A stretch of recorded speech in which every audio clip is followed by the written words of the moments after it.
Welcome to everyday cooking. இன்னைக்கு நம்ம pineapple kesari எப்படி செய்யறதுன்னு பார்க்கலாம். பேன்ல ஒரு 2 ஸ்பூன் நெய் விடுங்க. இப்போ நம்ம இந்த நெய்ல முந்திரி பருப்பையும் உலர் திராட்சையும் நல்லா வறுத்து எடுத்துக்கலாம்.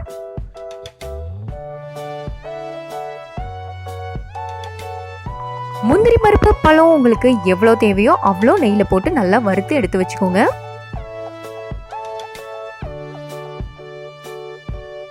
அடுத்ததா இதே நெய்ல ஒரு கப் அளவுக்கு குட்டி குட்டியா சாப் பண்ண பைனாப்பிள போட்டு நல்லா வதக்கி எடுக்க போறோம்.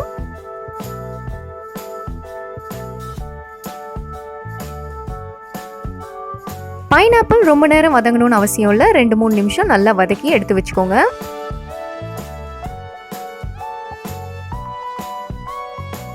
பைனாப்பிள் நெய்ல நல்லா வதங்கிடுச்சு. இது ஒரு பக்கம் இருக்கட்டும். அடுத்ததா இன்னும் கொஞ்சமா நெய் இந்த பேன்லயே ஆட் பண்ணி நம்ம ரவையை வறுத்து எடுத்துடலாம். 1 டீஸ்பூன் அளவுக்கு நெய் இன்னும் கொஞ்சம் ஆட் பண்ணிக்கோங்க. 1 கப் ரவையை இதில் வறுத்தெடுங்க.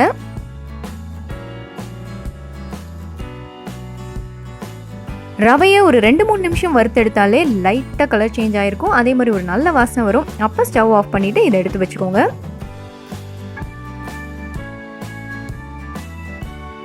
அடுத்ததாக அதே பாத்திரத்தில் 1.5 கப் அளவுக்கு தண்ணி ஊற்றுங்க.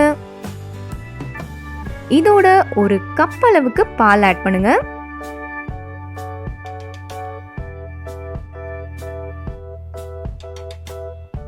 இது கொதிக்கிற வரைக்கும் நம்ம வெயிட் பண்ணலாம். இதோ கொதி வந்துருச்சு. கொதி வந்தோன்னே கொஞ்சம் கொஞ்சமாக நீங்கள் வறுத்து வச்சிருக்கிற ரவையை ஆட் பண்ணி நல்லா கிளற ஆரம்பிங்க.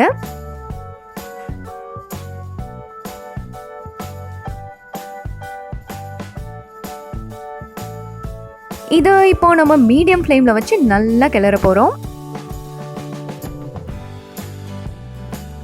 இந்த ஸ்டேஜில் உங்களுக்கு தேவையான கலர் ஆட் பண்ணிக்கோங்க.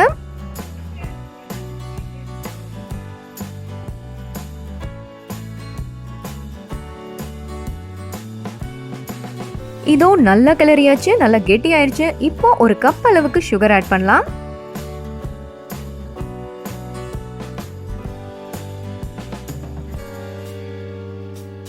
சர்க்கரை உங்க டேஸ்ட்டுக்கு தகுந்த மாதிரி கூடவோ குறைவோ ஆட் பண்ணிக்கோங்க.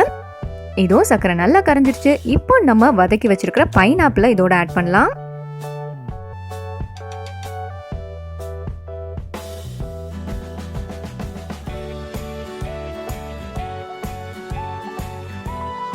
இது கெட்டியாகிற வரைக்கும் நல்லா கிளறிட்டே வாங்க.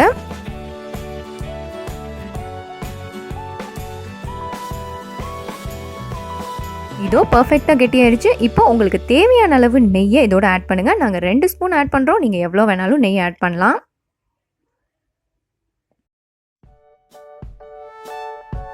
இதோ ஆல்மோஸ்ட் கேசரி ரெடி ஆயிடுச்சு. நம்ம கடைசியாக வறுத்து வச்சிருக்கிற முந்திரி பருப்பு பழம் 2ஐயும் ஆட் பண்ணி நல்லா ஒரு கிளறலாம். அண்ட் நாங்கள் இங்கே நெய் கம்மியாக தான் விட்டுருக்கோம். உங்களுக்கு நெய் தேவைன்னா இன்னும் கொஞ்சம் கூட ஜாஸ்தி விட்டுக்கோங்க. இப்போ ஒரு நெய் தடவின பாத்திரத்தில் இதை மாற்றிக்கலாம்.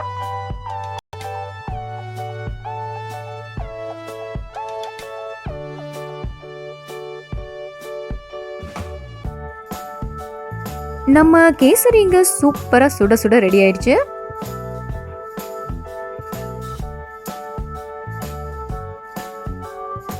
இதுக்கு மேலே தேவைப்பட்டா நீங்கள் பருப்பு இல்லைனா டியூட்டி ஃப்ரூட்டி கூட ஆட் பண்ணலாம். ஸோ பைனாப்பிள் கேசரி இங்கே சூப்பராக ரெடி ஆயிடுச்சு. வேறொரு இன்ட்ரெஸ்டிங்கான ரெசிபியோடு உங்களை சந்திக்கிறோம். எங்கள் வீடியோஸ் எல்லாம் பிடிச்சிருந்தா லைக் பண்ணுங்கள், ஷேர் பண்ணுங்கள், கமெண்ட் பண்ணுங்கள் அண்ட் மறக்காமல் எங்கள் சேனலுக்கு சப்ஸ்கிரைப் பண்ணுங்கள்.